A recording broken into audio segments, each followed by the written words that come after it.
Hello everyone, welcome back. Today we are going to be learning how to fill different drawings and shapes and anything in Turtle with a color or change the color of your turtle because sometimes you don't want a normal black turtle.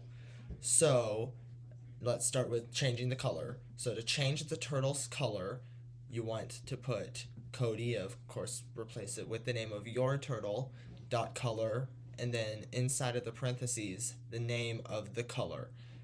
You also need quotes on either side, otherwise it will not read it as a color, and it needs to do that. So it has to read a string. You can also use RGB values, but that's a little more complicated, and we will go over that later. So filling shapes with color. Sometimes, like I said earlier, you don't want the outline of a shape and you want to have a solid shape.